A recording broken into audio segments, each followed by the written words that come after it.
There is no generation the internet is angrier at than this one. Boomers ruined the economy. Boomers had it easy. Boomers don't understand anything. It's the safest joke on the internet, and almost nobody stops to ask the obvious question, what actually happened to these people? Because whatever you think of them, they didn't arrive fully formed as the person arguing with the self-checkout machine. Something built them, and once you see what it was, a lot of the things that drive you crazy about your boomer parents start making a very specific kind of sense. Let's talk about it. Start where they started.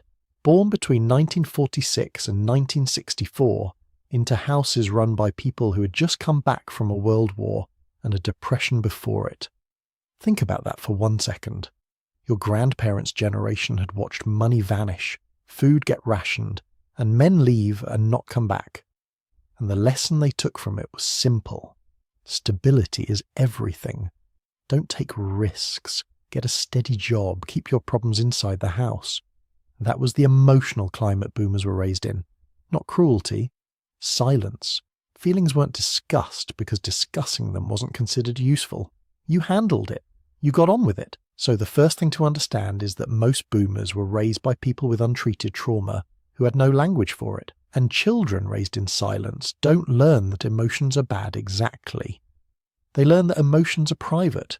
That's why your boomer parent can spend 40 years in a house with you and never once say the sentence you've been waiting for. It's not that they don't feel it. It's that in the world that raised them, saying it out loud was not something adults did. But here's where it gets interesting, because that generation then did something almost no generation does. They rebelled against it. Loudly. This is the generation of the counterculture, the protests, the music that terrified their parents. They were the first teenagers with their own economy, their own soundtrack, their own idea of what a life could be. For a stretch of years, they genuinely believed the world could be rebuilt. And that matters, because you cannot understand boomer psychology without holding both of these at once. Raised in silence, and then convinced they could change everything. Then the second half of their life happened. The optimism ran into inflation, oil crises, recessions, and a working world that slowly stopped keeping its promises. They were handed one script: be loyal, work hard, and the company takes care of you. And most of them followed it exactly. Some got the reward, many did not. And here's the psychological hinge point of the entire generation. They were the last group of people who were promised that the system worked, and who mostly believed it. Every generation after them grew up knowing the deal was broken. Boomers found out midlife. That single fact explains so much. It explains why they get defensive when you say the economy's rigged. Because hearing that isn't hearing an economic argument. It's hearing that the thing they organised their entire life around might have been a lie.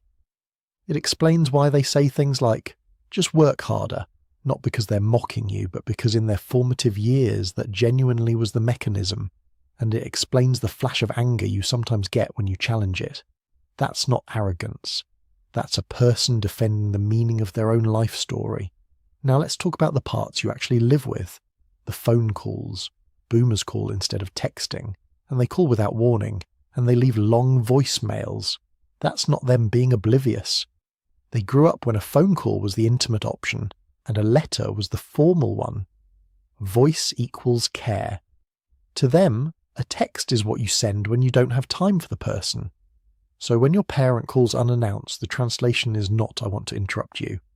It's "I was thinking about you and I wanted the real version, the advice you didn't ask for."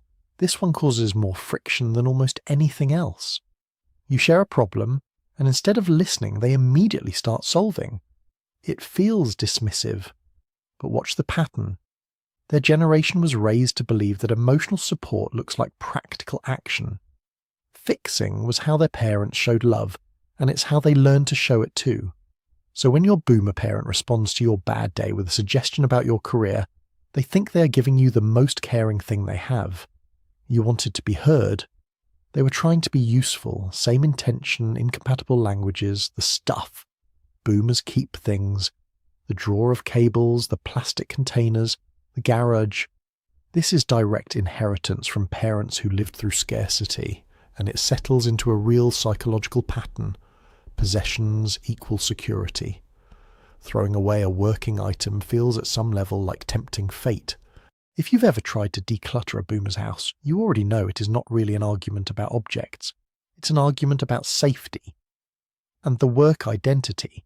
Many boomers do not have a clean separation between what they do and who they are, because they were the last generation where a career was expected to last a lifetime.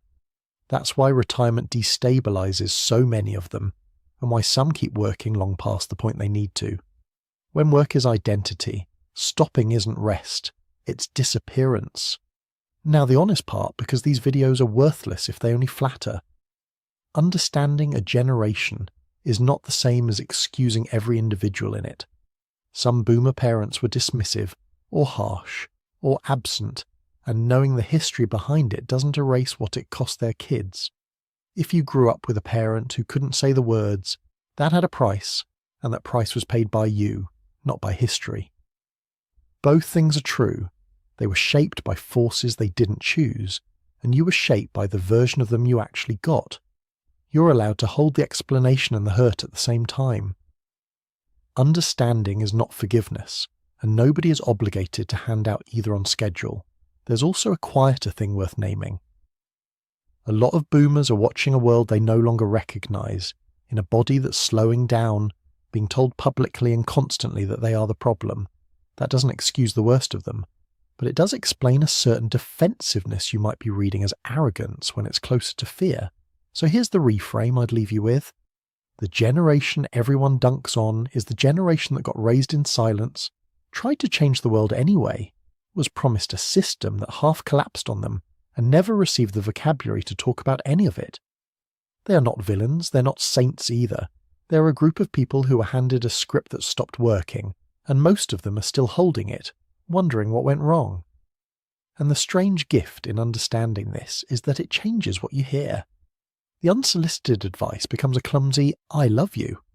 The unannounced phone call becomes, I still think about you.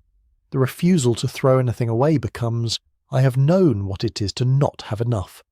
You don't have to agree with your boomer parent to translate them, but once you can, the conversations get a little easier, and sometimes that's the only thing available.